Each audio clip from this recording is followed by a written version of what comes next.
சூப்பரான டேஸ்ட்டில் காளான் பிரியாணி எப்படி செய்கிறதுன்னு பார்க்கலாம். இது ரொம்ப டேஸ்ட்டாக இருக்கும். கண்டிப்பாக ட்ரை பண்ணுங்கள்.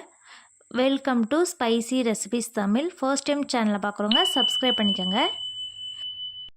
ஒரு குக்கரில் 2 டேபிள் ஸ்பூன் அளவுக்கு எண்ணெய் ஊற்றிக்கலாம். எண்ணெய் நல்லா காஞ்சதும் ஒரு பிரியாணி இலை, 2 கிராம்பு, ஒரு பட்டை, ஒரு கல்பாசி, 2 ஏலக்காய் சேர்த்துட்டு நல்லா வதக்கி விட்டுக்கலாம்.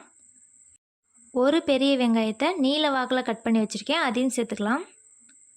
பிரியாணிக்கு வெங்காயம் நல்லா வதங்கி வந்தால் தான் அதோட டேஸ்ட் நல்லாயிருக்கும். இப்போ இது கூடவே ஒரு டேபிள் ஸ்பூன் அளவுக்கு இஞ்சி பூண்டு பேஸ்ட்டு சேர்த்துக்கலாம். சேர்த்துட்டு நல்லா வதக்கி விட்டுக்கலாம். இப்போது வெங்காயம், தக்காளி, இஞ்சி பூண்டு பேஸ்ட் எல்லாம் நல்லா வதங்கி வந்துடுச்சு. இப்போ இது கூடவே 2 தக்காளியை கட் பண்ணி வச்சுருக்கேன், அதையும் சேர்த்துக்கலாம். கூடவே 2 பச்சை மிளகாவை சைடில் கீறி வச்சுருக்கேன், அதையும் சேர்த்துக்கலாம். ஒரு கைப்பிடி அளவு கொத்தமல்லி, ஒரு கைப்பிடி அளவு புதினா சேர்த்துட்டு நல்லா கலந்து விட்டுறலாம். தக்காளி, வெங்காயம், புதினா எல்லாமே நல்லா வதங்கி வரணும். அதுக்காக பார்த்திங்கன்னா மூடி போட்டு ஒரு 5 நிமிஷம் சிம்மில் வச்சு வேக வச்சுக்கலாம்.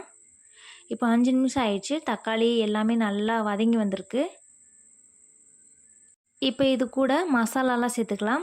1 டீஸ்பூன் அளவுக்கு பிரியாணி தூள், 1 டேபிள் ஸ்பூன் அளவுக்கு தனி மிளகாய் தூள், 2 டேபிள் ஸ்பூன் அளவுக்கு மல்லித்தூள். இது எல்லாத்தையும் சேர்த்துட்டு நல்லா கலந்து விட்டுறலாம். அடுப்பை சிம்மில் வச்சுட்டு கலந்து விடுங்க. மசாலாலாம் நல்லா கலந்ததுக்கப்புறமா நம்ம க்ளீன் பண்ணி வச்சுருக்க காளானை சேர்த்துக்கலாம். காளானை சேர்த்துட்டு நல்லா கலந்து விட்டுருங்க. நல்லா கலந்ததுக்கப்புறமா 1/4 கப் அளவு தயிர் சேர்த்துக்கலாம். தயிர் சேர்க்குறப்ப பிரியாணி டேஸ்ட் ரொம்ப நல்லாயிருக்கும். தயிர் சேர்த்துட்டு நல்லா கலந்து விட்டுறலாம். கலந்ததுக்கப்புறமா குக்கர் மூடியை அப்படியே மேலால் வச்சு ஒரு 10 நிமிஷத்துக்கு அடுப்பை சிம்மில் வச்சுட்டு வேக வச்சு எடுத்துக்கலாம். அப்போது கிரேவி நல்லா எண்ணெய் பிரிஞ்சு கலர் மாதிரி வரும். இப்போ சூப்பராக நல்லா வெந்து வந்திருக்கு. இப்போது நம்ம ஊற வச்சு வச்சுருந்த அரிசியை சேர்த்துக்கலாம். நான் 2 கப் அளவு அரிசியை ஊற வச்சு வச்சுருந்தேன், அதை சேர்த்துக்கலாம்.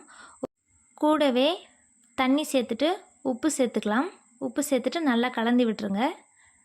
1 கப் அரிசிக்கு 2 கப் தண்ணி சேருங்க, நல்லா கரெக்டாக இருக்கும். இப்போ மூடி போட்டு ஒரு 3 விசில் விட்டு எடுத்துக்கலாம். இப்போ 3 விசில் விட்டு எடுத்தாச்சு. பாருங்கள், சாதம் ரொம்ப சூப்பராக வந்திருக்கு. அதோட கலரும் பார்த்திங்கன்னா அவ்வளோ டேஸ்ட்டாக இருக்கும். இதே மாதிரி அளவுகளோட காளான் பிரியாணி செஞ்சு பாருங்கள், டேஸ்ட்டாக இருக்கும். கண்டிப்பாக ட்ரை பண்ணுங்கள்.